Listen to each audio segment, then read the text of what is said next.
네, 오늘 함께 나눌 하나님의 말씀은 요한복음 9장 35절에서 38절까지의 말씀입니다.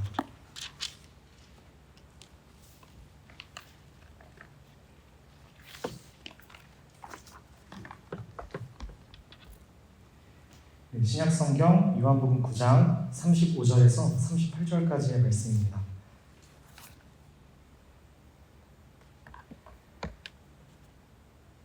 제가 가진 성경책은 신약성경 162페이지 어간에 있고요.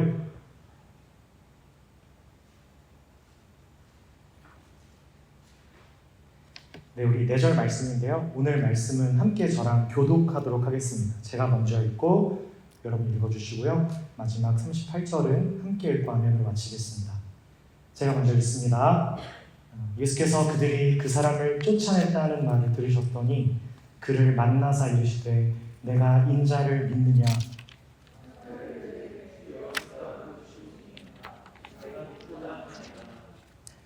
예수께서 이르시되 내가 그를 보았거니와 지금 너와 말하는 자가 그이니라. 이르되 주여 내가 믿나이다 하고 절하는지라. 아멘. 할렐루야. 네, 우리 날 때부터 맹인이었던 사람이 눈을 떴습니다. 얼마나 놀랍고 얼마나 기뻤을까요? 자기가 이렇게 보게 되었다는 것을 그래서 자신을 마주하는 모든 사람에게 전합니다. 날 때부터 소경이었던 자에게 볼 수 있다는 감각이 생긴 기쁨은 여러분 어떤 기쁨이었을까요? 지지난주 설교를 혹시 기억하실지 모르겠지만 오늘 본문 요한복음 9장은 앞에 요한복음 8장이라는 서론이 꼭 필요한 말씀이라고 했었습니다. 그래야 조금 더 분명하게 이 말씀을 실감하면서 본문을 잘 이해할 수 있기 때문이거든요. 여기 날 때부터 맹인이었던 사람이 눈을 뜨게 된 이 경이롭고 놀라운 기쁨, 그런데 이 기쁨 그 자체를 함께 공감하지 못하고 함께 나누지 못하는 그런 부류가 있었습니다. 유대인이었는데요. 그들은 오늘 이야기의 서론격에 해당하는 앞장 요한복음 8장의 주인공들이었습니다. 여러분 유대인에게는요 이런 분명한 이해가 있었습니다. 뭐냐면 소경의 눈을 고쳐준다든가 안진뱅이가 일어난다든가 문둥병자를 고쳐주신다든가 이런 어떤 커다란 기적들은 하나님의 권능을 받은 자들에게만 가능한 일이라는 것을 이 유대인들은 이해하고 있었습니다. 바로 이런 이적과 기적의 역사들이 하나님께서 부르신 사람이라는 어떤 분명한 증거와 표지였기 때문인데요. 여기 지금 유대인들에게 이 예수라는 새파란 젊은이가 감히 하나님의 아들이라고 여기는 것도 지금 받아들일 수 없을 뿐더러 지금 그가 행하는 일들을 통해서 그가 정말 하나님이 보내신 자라는 것을 인정하는 것은 가당치도 않은 일이었습니다. 그들이 고수해오던 모든 전통들, 어떤 시스템, 성전, 그리고 율법까지도 이렇게 무시하는 듯한 거의 신성모독에 가까운 그들이 볼 때 그런 행위와 어떤 발언들을 서슴지 않고 일삼는 굉장히 건방진 사람이 바로 예수였습니다. 그들에게요. 우리가 그토록 마음을 다해 지키고 또 붙들려 있는 나름대로의 입장과 그 가치들, 그 공동체만의 가치가 있는데 마치 그것이 아무것도 아닌 것처럼 여기고 있는 이 예수라는 사람을 어떻게 마음 편히 대할 수 있었겠어요? 여러분, 근데 이거는 사실 너무나 슬픈 사실이기도 합니다. 죄와 사망의 권세로 말미암아 우리 예수님, 살아계신 하나님 그분의 임재와 지금도 그 예수님께서 행하시는 일들을 알아보지도 못하고 듣지도 못하는 저들, 우리들의 이야기이기 때문입니다. 그렇게 예수님과 완전히 반대편에 서 있는 그들에게 여기 지금 예수님께서 행하시는 이 사역들은 받아들일 수 없는 일이었고요. 뭔가 그들을 불편하게 만드는 일들이었습니다. 어떻게든 부정했어야 했어요. 그런데 지금 부정하기가 굉장히 어려운 상황을 만나는 거예요. 여기 이 한 사람, 거지 같은 이 소경이 정말 눈을 떴단 말이에요. 지금 자신들의 눈앞에서 눈을 뜨고 있는 한 사람을 그들이 바라보고 있습니다. 여러분, 그 지도자들은 기득권자들이었어요. 이 눈뜬 맹인뿐만 아니라 예수라는 사람을 거부하고 부정하기 위해서 이 2명 정도는 여러분 얼마든지 반대 여론을 만들 건덕지가 그들에게 있었어요. 그래서 하나는 정말 이 소경이 날 때부터 소경이었는지 이게 정말 사실인지 이걸 분명히 하고자 했어요. 왜냐하면 이 소경이 처음부터 소경이 아닐 수도 있다는 그런 전제를 세운 거예요. 말하자면 예수님께서 자기 세상을 만들고 싶어서 이 맹인을 배우로 세워놓고 당신이 메시아라는 사실을 거짓으로 끼워 맞췄을 가능성에 대해서 지금 이 기득권자들이 생각을 하는 거예요. 그리고 또 하나, 이 일이 정말 저 예수라는 사람을 통해서 벌어진 일이 맞는가, 이 시시비비를 분명히 하고자 했어요. 그냥 네가 어떻게 하다 보게 된 거 아니야? 그러니까 저들은 여기 날 때부터 소경이었던 자의 부모를 불러다가 세워요. 여러분, 사실 이 소경의 부모는요, 지금 이 상황들이 어떻게 흘러가고 있는지에서 눈치를 가지고 있었고요, 사태 파악을 어느 정도 하고 있었어요. 왜냐하면 여론 자체가 이미 예수님과는 완전히 다른 판세였거든요.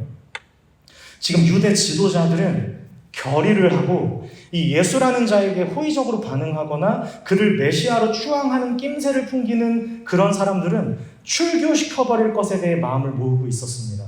여러분, 여기서 출교라는 칠의는 굉장히 엄중한 판결이에요. 뭐냐면 당시 유대 공동체 사회에서 완전히 추방시키는, 그러니까 더 이상 거기서 사역하지 못하게 하도록 쫓아내버리는 일이었거든요. 그런 형벌적인 개념이었어요. 다시는 유대인들의 공동체로 돌아올 수 없음을 의미하는 일이었어요. 그들의 생활 기반이자 사회생활의 근간이었던 이 회당 공동체로부터 사회적인 기능과 역할의 완전한 박탈을 의미하는 것이 바로 출교라는 것이었는데요. 여러분, 사회생활에서 여러분 가장 중요한 것 중 하나가 뭐죠? 사회생활할 때 뭐가 빨라야 되죠? 눈치가 빨라야 돼요. 왜요? 공동체와 이 상사에 대한 눈치, 팀장, 부장님의 눈치를 잘 봐요. 왜요? 왜 상사의 눈치를 우리가 왜 보죠? 여러분 이제 곧 보시게 될 텐데요. 우리 졸업생 여러분들. 왜 보죠? 기득권자잖아요. 내 입장이 있지만 그들의 입장이 더 중요해요. 왜요? 결국 내가 생활하고 살아가는 현실의 기반을 그들이 제공하고 있는 권세자들이기 때문에 그래요. 여러분, 당시 종교인들이 그 공동체의 사회적 기득권자들이었어요. 로마라는 제국이 이렇게 삶을 살아야 하는 어떤 현실적인 형편의 근간을 이루는 근본적인 그런 바탕이었고요. 대제사장들은 그들에게 주어진 성전을 나름대로 자기들의 또 이권의 도구로 잘 사용했어요. 그렇게 조금씩 권력을 가진 사람들이 되기 시작했고요. 같은 동족 유대인들에게는 어떤 경외와 두려움의 대상 그 자체가 되기 시작했어요. 그들의 조치가 곧 법이었어요. 너 그렇게 하지 마. 그럼 하지 말아야 되는 거예요. 여기 사회적 평범한 시민이라고 하기에는 현실적 도움이 절대적으로 필요한 약자 중에 약자였던 이 눈을 뜨게 된 소경과 그의 부모가 지금 그 앞에 서 있는 거예요. 굉장히 사실 안타까운 상황이에요. 왜냐하면 여기 지금 이 부모의 반응을 보면 사실 조금은 비겁한, 그러니까 자기의 자녀조차 제대로 변호하지 못하는, 변호를 해봤자 큰 도움이 되지 않는 이 무능력하고 무책임한 어떤 행태로밖에 읽을 수 없는데, 만약에 그렇게밖에 읽을 수 없다면 너무 안타까운 일이잖아요. 왜냐하면 현실이 그런 걸 어떻게 해요? 현실이 그런 걸. 그냥 그들은 더 이상 갈 곳이 없는 사람들일 뿐이에요. 싸울 수는 없잖아요. 단지 그 이유뿐이거든요. 그래서 본문은 그 부모가 저 세력들을 무서워함이러라 라고 기록하고 있어요. 그리고 이렇게 두려움을 가지고 모호하게 대답을 합니다. 여러분 9장 우리 19절에서 21절 말씀, 요한복음 9장 19절에서 21절 말씀 제가 대신하여 봉독해 드리도록 하겠습니다. 이는 너희 말에 맹인으로 나타나는 너희 아들이냐? 그러면 지금은 어떻게 해서 보느냐? 그 부모가 대답하여 이르되 이 사람이 우리 아들인 것과 맹인으로 난 것을 아나이다. 그러나 지금 어떻게 해서 보는지 또는 누가 그 눈을 뜨게 하였는지 우리는 알지 못하나이다. 그에게 물어보소서. 그가 장성하였으니 자기 일을 말하리이다. 이걸 조금 제가 이렇게 의역을 해봤어요. 이렇게 얘기한 것 같아요. 직접 물어보세요. 제 아들 다 컸어요. 제가 아는 거는 그냥 이렇게 분명히 안 보이던 걸 볼 수 있게 됐다는 것만 알고요. 잘 몰라요. 아들한테 가서 얘기해 보세요. 여러분, 여기서 우리가 잠깐 한번 멈춰서 생각을 좀 해보면 좋겠는데요. 여러분, 이게 지금 요한복음 몇 장 말씀이죠? 우리 9장. 이게 정말 성경 말씀이잖아요, 여러분. 성경 말씀이잖아요. 그런데 여기 이 평범한 한 가족의 이야기를 이렇게 자세하고 또 열심히 풀어나가는 게 좀 이상하지 않으세요? 여러분, 제가 다시 한번 강조합니다. 이 본문 9장은요, 구원이라는 것이 우리에게 어떻게 은혜로 주어진 것인지에 대한 설명을 하고 있는 굉장히 중요한 본문입니다. 반드시 요한복음 8장 또한 전제되어야 하는 기록이라고 했어요. 여러분, 여기 이 말씀을 이 하나님의 감동으로 기록한 이 저자가 꼭 남기고 싶었던, 모두에게 전해주고 싶었던 이야기가 무엇이었을지, 그렇게 글을 통해 기록하여 남겨주신 하나님의 마음이 무엇인지를 오늘 저와 여러분 함께 잘 보고 잘 들을 수 있게 되기를 간절히 소망합니다. 요한복음 8장 통해서 우리가 확인할 수 있듯이 하나님의 하나님 되신 그 완전한 생명과 진리를 바르게 전하고 분명히 전하고 가르쳤을 때 그 사람들이 그것들을 제대로 알아보고 알아듣는 사람들이 하나도 없었어요. 예수님 말씀하셨어요. 너희의 종된 것, 너희의 본질적인 문제는 죄야. 사실 너에게 문제가 있어. 다른 사람 얘기하지 마. 너에게 문제가 있어. 오직 진리만이 너희들을 자유케 할 거야. 이렇게 말씀하시는 예수님 앞에 아무도 그를 순전히 경배하고 그 말씀을 청종하지 않습니다. 도리어 그런 아무짝에 쓸모없는 현실적이지 못한 설교는 제발 그만두라며 저들의 귀를 닫을 뿐이에요. 왜 나에게 복음이 필요한지, 저들의 죄악과 저들의 실상을 낱낱이 드러내시자 우리는 돌을 들고 예수님을 죽이려 합니다. 우리 마음에서 예수님을 쫓아내고 싶어요. 그러나 하나님은 당신의 사랑을 포기하지 않고 우리가 아직 죄인 되었을 때에 확증하셨다던 그 말씀을 이루시기 포기하지 않으십니다. 타협하지 않으시고 우리 예수님은 그 길을 가십니다. 그렇게 당신의 길을 가시다가 날 때부터 눈먼 맹인이었던 사람을 만났다는 본문. 여기 요한복음 9장. 우리 사랑하는 나사렛 모든 예배자 여러분, 하나님이 세상을 이처럼 사랑하사 지금 스스로도 감각하지 못하는 무엇을 위해 살아야 하고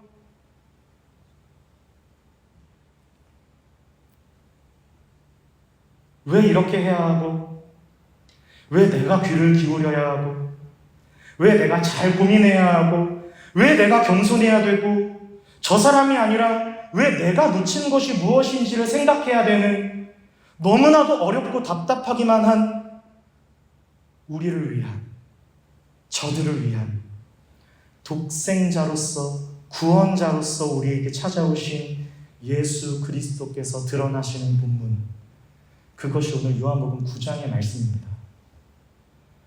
여러분, 날 때부터 소경된 자를 만나셨어요. 여러분, 그 소경만이 아니었어요. 이토록 앞에 계신 그리스도 예수님을 보고도 누구인지를 보지 못하는, 빛이 빛이었지만 아무도 그 빛을 볼 수 없었던, 날 때부터 맹인이었던 자는 그 소경뿐만이 아니라 우리 모두였으며 저와 여러분인 거예요.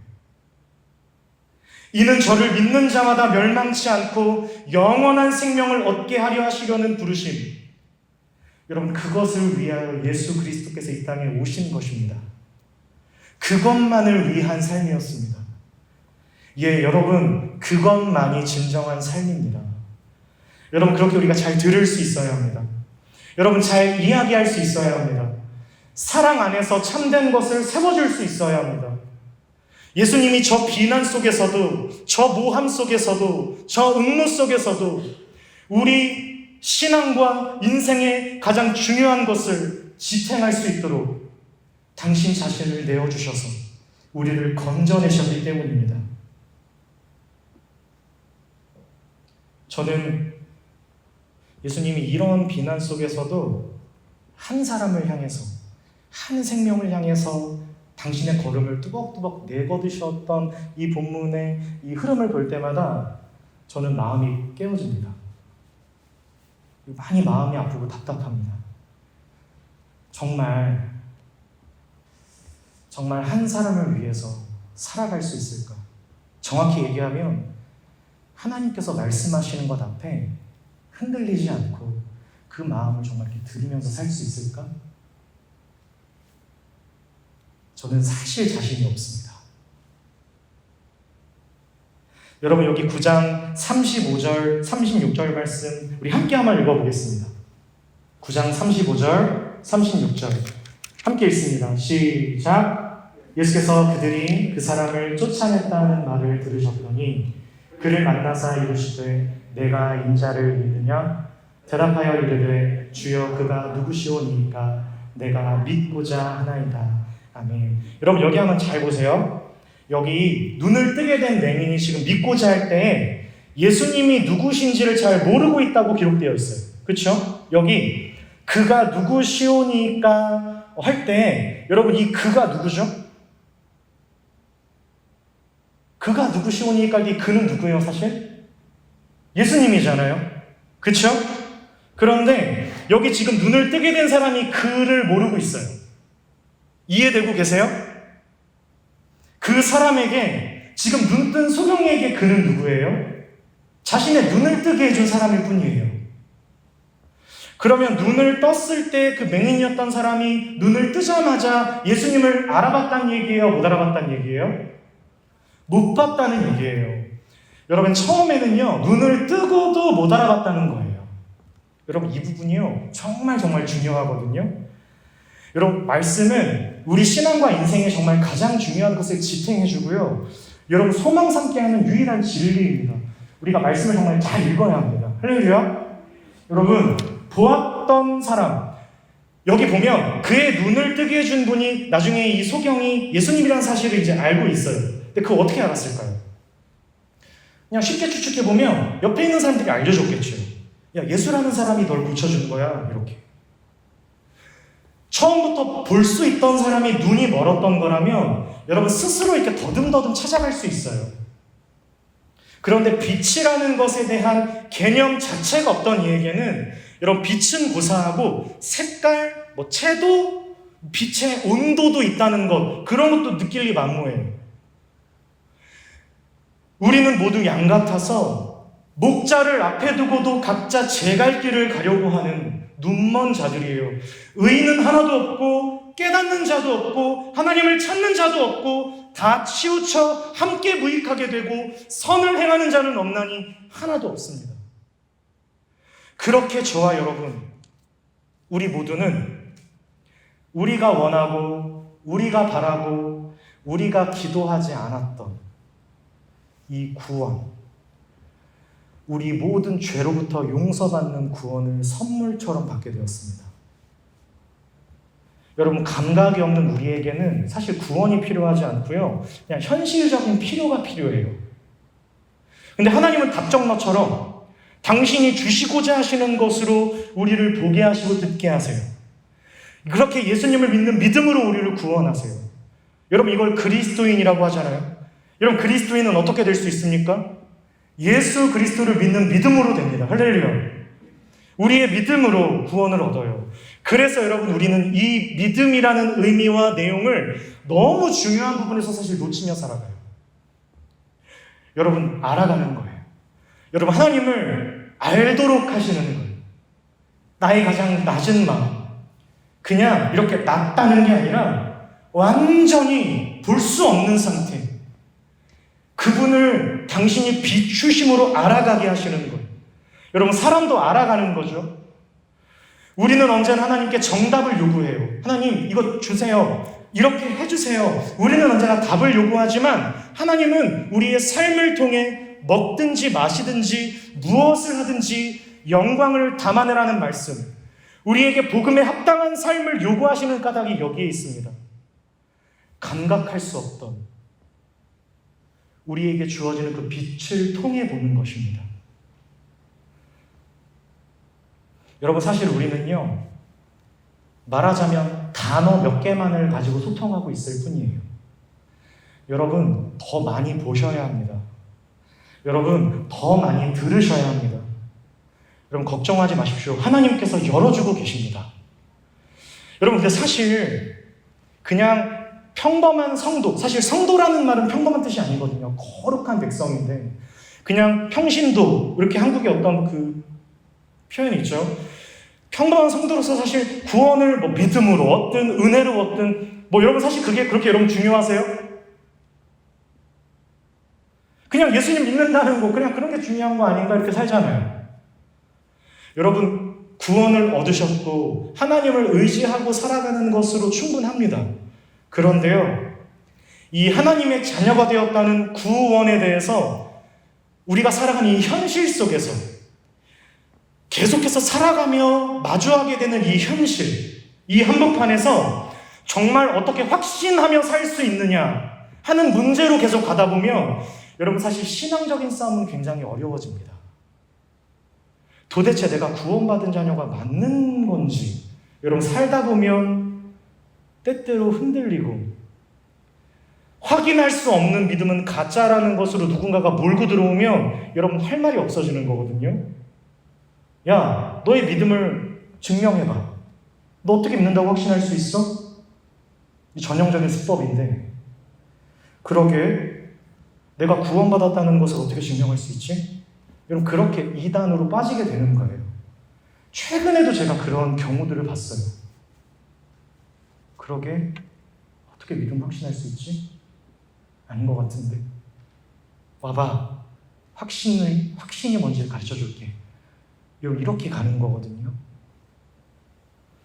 여러분, 오늘 우리가 삶을 살아가고 있습니다. 그런데 우리가 살아가면서 그 속에서 오늘도 우리가 마주하고 우리가 경험하는 이 현실 가운데 우리가 무슨 선택을 하죠. 우리의 결정이 있습니다. 그런데 우리의 선택과 결정은 매우 제한되어 있고 한정되어 있어요. 왜냐하면 우리 스스로가 한계가 많기 때문에 그래요. 그러니까 우리가 가진 수많은 한계들 속에서 선택하고 결정하는 거예요. 여러분, 그런데 하나님의 계획, 하나님의 선택, 하나님의 결정이라는 것은 굉장히 놀라운 차원의 얘기예요. 여러분, 우리가 보통 하나님께서 택하셨다라는 얘기를 해요. 오늘 본문 말씀, 예수께서 길을 가시다가 날 때부터 소경인 자를 먼저 보셨다는 하나님의 이 계획, 그 지혜가 우리 사람이 가지고 있는 분별, 결정, 이런 것과는 완전히 다른 것이라는 사실을 요한복음 9장 시작부터 드러내고 있습니다. 여러분, 우리가 선택하는 건 사실 별게 없어요. 여러분, 무슨 선택 오늘 좀 하셨나요? 우리 선택 다 이런 거예요. 보통 뭐 아침에 나올 때 뭐 입고 가지? 정도예요. 조금 더 비약을 하자면 오늘 날씨에 겉옷을 너무 두껍게 입으면 덥겠지? 뭐 이런 정도예요.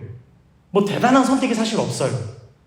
제가 지금 무슨 얘기를 하고 싶냐면요, 여러분, 정말 결정적인 선택 있잖아요.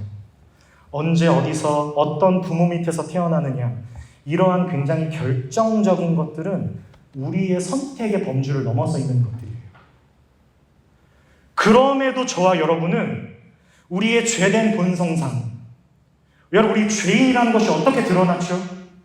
하나님의 말씀으로부터 떠나서 스스로가 선과 악을 분별하는 자리에 처한, 마치 우리가 하나님과 비슷한 수준과 범위 안에서 마치 밀고 당기고 그렇게 선택할 수 있는 그런 존재가 된 양 우리는 그렇게 오만하게 살아갑니다. 사실 착각이죠. 굉장히 우스운 거예요. 마치 인생의 산전수전을 다 겪은 어떤 어른들 앞에서 이제 조금 인생의 어떤 맛을 알아보게 되는 젊은이들이 막 이렇게 대단한 거 지 혼자 막 경험하는 것처럼 떵떵거릴 때 그걸 이렇게 지긋하게 웃으시면서 바라보시는, 여러분, 그런 것과도 비교할 수 없는 차원입니다.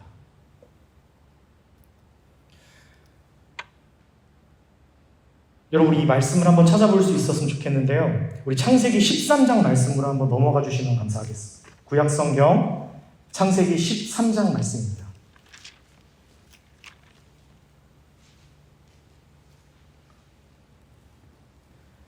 창세기 13장 15절에서 16절까지의 말씀을 우리 함께 한 목소리를 읽어보도록 하겠습니다. 창세기 13장 15절, 16절 말씀 함께 읽습니다. 시작. 보이는 땅을 내가 너와 내 자손에게 주리니 영원히 이르리라. 내가 내 자손이 땅의 티끌 같게 하리니 사람이 땅의 티끌을 능히 셀 수 있을진데 내 자손도 세리라. 아멘. 여러분 이 말씀은 여러분 하나님께서 이루어 가시며 하나님께서 하신다. 여러분 따라해 보시겠어요? 하나님께서 이루어 가시며 하나님께서 하신다.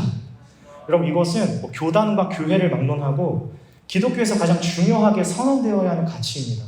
하나님께서 이루어 가시며 하나님이 하십니다. 무슨 말이에요? 이 말씀이 오늘 레퍼런스를 둘 수 있는 고백인데요. 하나님께서 아브라함에게 다시 나타나셔서 어떤 약속을 하시는 장면을 우리가 읽었어요. 여러분 우리 아브라함 하면 하나님이 아브라함에게 하신 약속에 굉장히 반복되는 그 어떤 약속이 뭐죠? 내가 너의 자손을 하늘에 별같이 땅에 티끌같이 모래와 같이 많게 할 거야. 여러분 이 말씀이에요. 이 약속을 지금 다시 해주신 거거든요. 여러분 아브라함을 부르신 것 같이 그 후손들 한 사람 한 사람을 불러내시겠다는 거예요. 여러분 아브라함을 하나님께서 어떻게 불러내셨죠? 아브라함의 무엇을 보셨죠? 아무것도 보시지 않았어요. 그냥 아브라함을 부르셨어요. 조건이 없으셨어요. 여러분 하나님이 시작하셨다라는 뜻이거든요. 하나님의 계획과 섭리, 하나님의 지혜와 사랑, 그 완전한 권위로 부르신 거예요. 부름받은 인생입니다. 아브라함처럼. 그리고 오늘 본문 여기 날 때부터 맹인이었던 사람처럼요. 우리 말씀 하나만 더 찾아보면 좋겠는데 우리 갈라디아서 3장 정신 없으시죠? 우리 신약성경 갈라디아서 3장 13절 한번 찾아볼 수 있었으면 좋겠습니다. 우리 성경책 있으신 분들은 신약성경 305페이지 어간에 있습니다. 갈라디아서 3장 13절에서 16절까지의 말씀.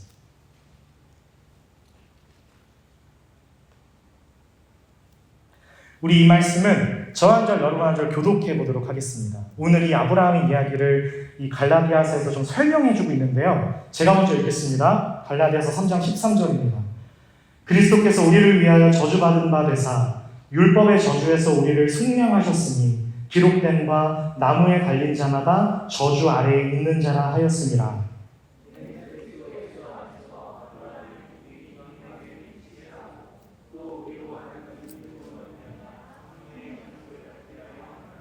형제들아 내가 사람의 예대로 말하노니 사람의 언약이라도 정한 후에는 아무도 폐하거나 더하거나 하지 못하느니라.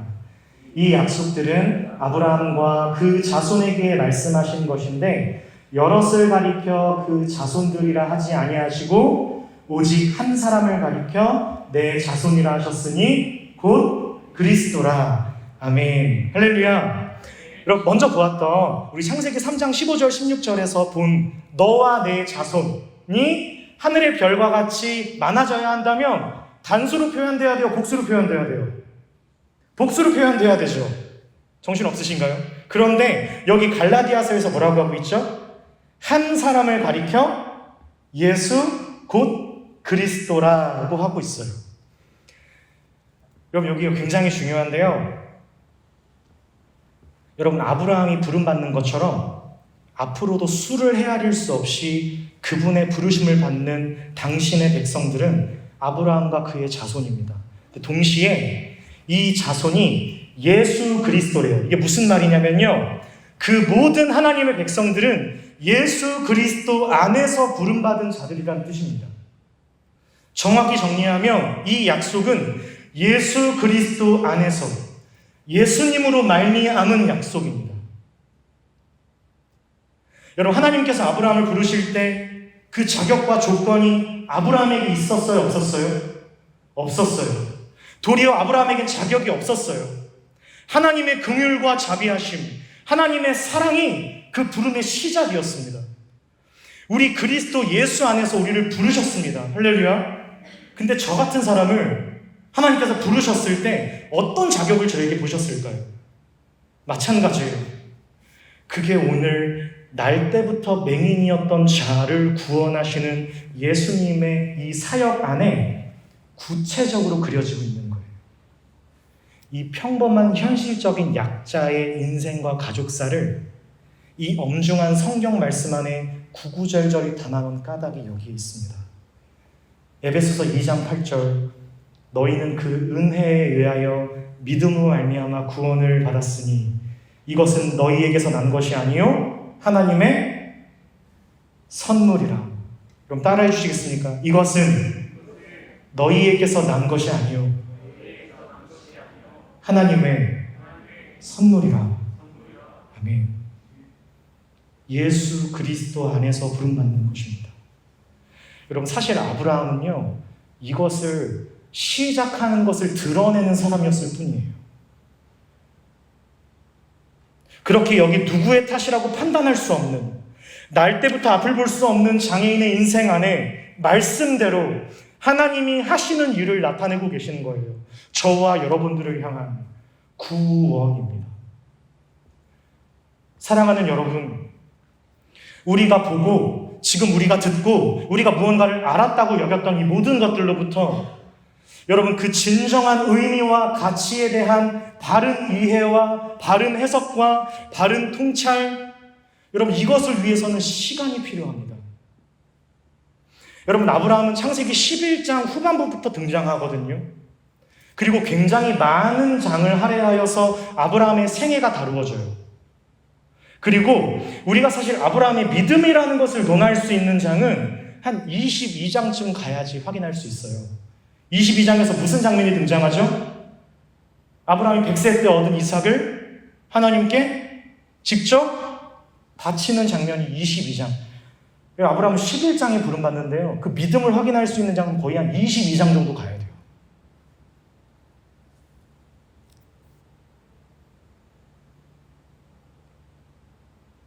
여러분, 하나님께서 아브라함을 언제 불러내셨습니까? 창세기 11장 후반부, 아버지 데라를 통해서 부름받아요. 그렇게 본토 친척 아비집을 떠나 내가 내게 지시할 땅으로 가라 하는 명령을 받고요. 하란이라는 곳으로 갔다가 또다시 부름을 받고 가나안으로 들어가고 애굽으로 돌아가고 또 롯과 헤어지고, 이 모든 어떤 일들 가운데 언제나 하나님의 간섭하심과 말씀이 있었습니다. 여러분, 그런데 아브라함이 스스로 하나님에 대한 어떤 신뢰와 확신을 고백하는 장면은 사실상 창세기 15장에서 드러나거든요. 여러분, 제가 질문 한번 해보겠습니다. 여러분, 하나님께서 창세기 11장부터 아브라함을 불러내시고요, 12장에 너의 본토 친척 아비집을 떠나라, 내가 너를 복되게 할 거야 불러내셨어요. 그런데 아브라함이 스스로 하나님 앞에, 하나님, 내가 하나님 당신을 믿습니다. 그리고 하나님께서 그의 믿음을 의로 여기셨다는 고백은 15장에 나오거든요. 여러분, 질문이에요. 여러분, 아브라함이 구원과 부르심의 확신을 가지고 정말 하나님의 구원을 얻었다고 할 수 있는 지점은 그럼 창세기 15장인 건가요? 창세기 11장인 건가요? 치은아, 어디일까?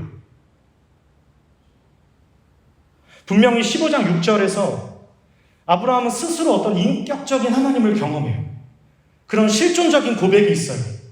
두려움 중에서 하나님이 자녀를 주신다는 반복하시는 그런 약속을 통해서 그 말씀 앞에 여호와를 믿으니 여호와께서 이를 그의 의로 여기셨다고 기록되어 있어요. 창세기 15장 6절이거든요. 그런데 이미 창세기 11장을 통해서 확인할 수 있듯이 하나님 편에서 먼저 불러내셔서 이 구원이 시작되었음 또한 분명히 우리가 알 수 있어요. 하나님이 아브라함을 불러내셨어요.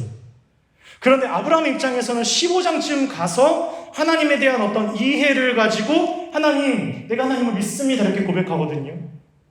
여러분, 여기서 우리가 분명하게 정리해야 될 사실이 하나 있습니다. 그것은 저와 여러분들을 향한 하나님의 이 구원의 역사, 우리가 구원받은 하나님의 자녀라는 것을 어떻게 확신하며 살아가느냐 하는 것은 정말 중요합니다. 그런데 이것보다 중요한 것이 있습니다. 무엇이냐면 우리가 하나님 앞에서 얻은 이 구원이 내가 현재 확보할 수 있는 무엇인가를 통해서 확신하게 되는 것. 그러니까 내가 정말 믿어도 되는 건지, 내가 정말 이렇게 살아갈 수 있는 것인지, 그런데 내가 이 믿음을 가지고 살아갈 수 있을 것 같아. 이렇게 우리가 확보하는 어떤 그런 확신이 있잖아요. 여러분, 이것보다 훨씬 더 중요한 것은 하나님이 이 모든 일을 시작하셨다는 것을 믿는 믿음입니다. 여러분, 그래서 사도 바울이 조금 어려운 시제를 하나 동원해서 이 구원을 설명해요. 여러분 기억하십니까? 사도 바울이 이런 고백했어요. 창세 전에 당신의 기쁘신 뜻대로 우리를 예정하사. 여러분, 하나님께서 시작하셨다라는 믿음, 그렇게 우리의 믿음은 저 창세기 1장 1절을 근거로 하여 시작하여야 합니다. 태초에 하나님이 천지를 창조하시니라. 그렇게 여러분, 그래서 내가 보고 내가 듣고 내가 경험하며 살아가는 이 주체적인 삶 가운데서 먼저 하나님의 말씀 앞에 서야 합니다. 먼저 하나님의 것을 인정하는 것입니다. 여러분, 그것을 믿음이라고 합니다. 믿는 자녀만이 말씀을 붙잡고요, 말씀을 붙드는 자녀만이 믿는 거예요. 이건 제가 조금 패러디한 건데, 오마주를 한 건데, 디트리 보네퍼라는 목사님이 이런 말씀을 하셨어요. 믿는 자만이 순종하고 순종하는 자만이 믿는다. 굉장히 중요한 고백이에요. 본 회파라는 목사님이 여러분 따라해 보시겠어요? 믿는 자만이 순종하고 순종하는 자만이 믿는다. 제가 이걸 좀 바꿔봤어요. 제가 본 회파는 따라갈 수도 없지만 믿는 자녀만이 말씀을 붙들고 말씀을 붙드는 자녀만이 믿는 거예요. 그렇게 기록된 하나님의 말씀, 이 불변의 진리 전해주시고도 우리는 듣지 못하고, 그분이 그렇게 말씀하시지만 전혀 그 말씀을 쫓아 살아갈 수 없이 우리의 마음의 집으로부터 언제나 예수님을 쫓아내려고 했던 어느 날, 어느 지점에서 누구도 흔들 수 없는 나의 고백으로, 나의 입술로, 하나님, 내가 당신을 믿습니다. 여러분, 이렇게 고백할 수 있는 까닭은요, 우리의 확신이 분명해진 것이 아니라 하나님이 이 일을 한 번도 중단하신 적이 없었기 때문입니다. 우리 입장에서는 우리가 믿게 된 것 같지만, 여러분 기억하세요. 하나님은 한 번도 멈추지 않으시고 한 번도 중단하지 않으시고 저와 여러분들을 향해 확증하신 사랑을 지금도 행하고 계십니다. 여러분, 그렇게 깊어져 가는 거예요. 그냥 열심히 사는 것으로 안 돼요. 그냥 무작정 막 해보는 것으로도 안 돼요. 나름대로 선하게 살고 나름대로 좀 진실하게 살고 용기 있게 착하게 살아보려고 하는 것으로도 얻을 수 없는 까닭이 여기에 있어요. 오직 유일한 구원자는 하나님 한 분이시기 때문입니다. 그 하나님 앞에 설 때만이 답을 얻지 못하고도 갈 수 있는 거예요. 하나님, 내가 이제부터라도 당신을 받아들이고 살겠습니다. 이렇게 하시면 안 된다고요. 그게 아니에요. 이제부터라도 내가 받겠습니다. 그렇게 얻어낼 수 있는 게 아니라는 거예요. 그래서 여러분 못하시겠잖아요. 그 고백을 하기 싫잖아요. 어차피 또 돌아설 걸 아니까. 여러분, 얼마나 이런 고백 수련회 때 많이 하십니까? 내가 이제라도 하나님 붙들겠습니다. 진짜 그렇게 살 수 있을 것 같이 기도를 하잖아요. 우리 반주자들도 보통 때는 은혜 못 받다가 수련회만 되고 불 꺼지고 알터콜 하면 내가 이제 이제부터 살겠습니다. 은지야, 그럴 수 있잖아. 아니라는 거예요. 내 의지와 확신보다 더 큰 게 있어요. 하나님이셔야 합니다. 전능하사 천지를 만드신 하나님 아버지를 내가 믿습니다. 하나님, 말씀해 주세요. 그 말씀대로 살아갈 수 있도록 도와주세요. 조금 어려웠습니다. 피할 길을 열어주세요. 여러분, 이런 자녀의 기도의 자리가 그 예배의 자리가 어떻게 영혼이 없는 간구와 노래가 될 수 있겠습니까? 내가 이제 그렇다더라도 잘 살아보겠습니다. 여러분, 그런 확신으로 갈 수 없는 길입니다. 우리에게 하나님이 필요합니다.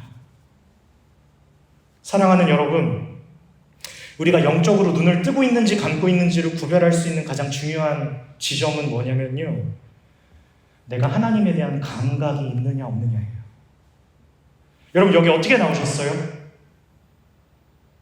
힘이 어떻게 나왔어요?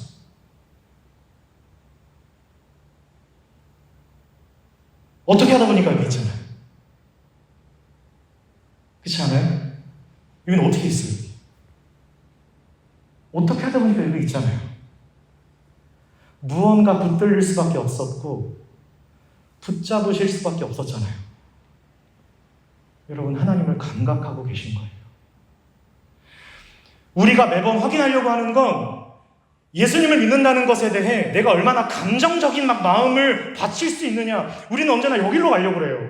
내가 얼마나 내 심장을 떼가지고 하나님께 진짜 받으세요 이런 거. 여러분, 그러나 정말 중요한 것은 때로 우리의 감정과 마음보다 앞서 있습니다. 여러분, 소중한 것은 익숙함 안에 담겨 있는 까닭이에요. 익숙함에 속는다는 게 뭐죠? 그것에 감흥을 잃었다는 거잖아요. 아니요. 그 익숙한 것들 안에 계신 하나님을 이처럼 감각할 수 있다는 것. 하나님을 찾아야 한다는 것. 하나님을 구하며 서야 한다는 것. 여러 가지로 방황하고 있지만 사실 그분 외에 다른 답이 없다는 것을 감각할 수 있는 것. 저와 여러분, 그리스도를 믿는 믿음 안에서 가장 중요한 구원의 표지가 되는 것입니다. 여러분, 그렇게 붙들려야 합니다. 우리 갈라디아서 3장 16절 말씀을 우리 한 번만 더 같이 읽겠습니다. 시작. 아브라함과 그 자손에게 말씀하신 것인데 여럿을 가리켜 그 자손들이라 하지 아니하시고 오직 한 사람을 가리켜 내 자손이라 하셨으니 곧 그리스도라. 아멘. 여기 약속의 핵심을 누구라고 소개하고 있습니까? 예수 그리스도라고 소개하고 있어요. 여러분, 오늘 요한복음 9장 본문이 무슨 말씀으로 시작했었죠? 우리 죄송하지만 요한복음 9장 가볼까요?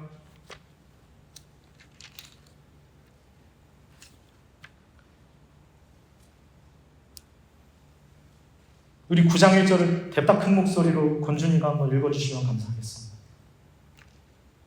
예수께서 길을 가실 때 날 때부터 맹인된 사람을 보시니라. 아멘. 여러분, 예수께서 길을 가실 때 날 때부터 맹인된 사람을 보신 것으로 시작하고 있어요. 이 부분은 말하자면 창세기 12장의 오마주와 같아요. 여러분, 아브라함은 의심 많고 믿음 없는 저와 여러분의 대표자예요. 그 참 선택하고 결정하는 꼴이, 그 수준과 폭이 우리 중고등부보다 못해요. 자기 자리를 지켜내지도 못했고요. 애굽으로 자기 판단으로 내려갔다가 하나밖에 없는 아내를 빼앗길 뻔한 사람, 그 남자가 바로 아브라함이에요. 여러분, 얼마나 스스로도 놀랍고 또 자책했을까요? 나 스스로를 볼 때 얼마나 자격이 없고 또 할 수 있는 게 너무 없는 사람이라는 그런 사실들을 아브라함이 순간순간 겪었을까요? 여러분, 우리가 우리 자신에 대하여 고민하고 회의감을 가지고 때로 자책하는 이유가 뭡니까? 내가 나를 볼 때 정말 자격이 없는 것 같잖아요. 또 할 수 있는 건 왜 이렇게 없어? 가진 것도 없고. 아브라함이 그랬어요. 여기 날 때부터 맹인된 사람도 그랬을 거예요. 주변인들의 걱정과 거절뿐인 인생 아니었습니까? 그런데 여기 하나님은 아브라함과 하셨던 당신의 약속을 중단하지 않으시고 오늘 본문 말씀, 여전한 걸음으로 예수님께서 그에게 먼저 가십니다. 하나님께서 시작하시고 하나님께서 작정하셔서 약속하신 그 약속을 포기하지 않고 이루어 가시는 증거, 그래서 우리가 예수 그리스도를 믿는 것입니다. 그렇게 여러분이 여기 앉아서 지금 예배를 드리고 계신 거예요. 아브라함 분이면 어디 눈먼 맹인뿐이겠습니까? 저와 여러분 또한 마찬가지 인생 아닙니까? 하나님을 떠나 하나님 없이도 살 수 있다고 여기며 그의 뜻과 말씀에 반하는 모든 시도들을 자유와 의지라는 이름으로 맞바꾸고 끊임없이 여호와의 목전에서 악을 행하며 그분의 뜻과 말씀을 외면하고 여전히 함부로 살아가고 함부로 포기하기도 하고 내가 마치 자격이라도 있는 사람인처럼 체념하고 도망치기도 하지만 하나님은 당신의 약속들을 포기하지 않고 계십니다. 예수 그리스도를 보내시고 기꺼이 이 자들을 위하여 십자가에 매어 달리게 하시기까지 하나님은 여전히 당신의 하나님 되시는 포기하지 않고 계신 저와 여러분의 아버지가 되어 서 계십니다. 여러분, 하나님은 여전히 저와 여러분들을 강제하지 않으십니다. 조종하지도 않으세요. 그렇게 당신의 주권을 그렇게 사용하지 않으세요. 하나님은 지금도 살아계셔서 당신의 이름을 걸고 우리를 부르시고 계십니다. 저와 여러분들을 불러내시는 거예요. 우리 예수님만이 누구에게나 기쁨의 소식, 어느 곳에서나 참된 평화의 소식이 될 수 있는 이유는 여기에 있습니다. 이 복음은 하나님께서 시작하신 당신의 약속이기 때문입니다. 할렐루야. 우리 찬양팀 전부 한번 나와주시겠습니까? 그리고 PPT 하나만 넘겨주셔서 우리 이사야 55장 6, 7, 8절을 함께 읽도록 하겠습니다. 우리 함께 읽습니다. 시작! 너희는 여호와를 만날 만한 때에 찾으라. 가까이 계실 때에 그를 부르라. 악인은 그의 길을, 불의한 자는 그의 생각을 버리고 여호와께로 돌아오라. 그리하면 그가 긍휼히 여기시리라. 우리 하나님께로 돌아오라. 그가 너그럽게 용서하시리라. 이는 내 생각이 너희의 생각과 다르며 내 길은 너희의 길과 다름이니라. 여호와의 말씀이니라. 할렐루야. 여러분, 약속대로, 아니 이미 이루어진 완전한 약속의 증거, 예수 그리스도께서 저와 여러분에게 오셨습니다. 우리 이 은혜 안에서 살아가며 이 은혜로 말미암아 하나님을 나의 하나님으로 고백하며 예배할 수 있는 것입니다. 여러분이 처한 자리와 형편 속에서 확신하기 어려운 현실 속에서도 주저하지 마시고 이 하나님의 말씀을 붙들며 그 붙들림 받은 인생으로서 여러분의 삶을 잘 세워가실 수 있기를, 그렇게 기다려주실 수 있기를, 또 그렇게 포기하지 않고 함께 세워져 갈 수 있는 우리 믿음과 사랑의 공동체가 이 나사렛이 되기를 간절히 소망합니다.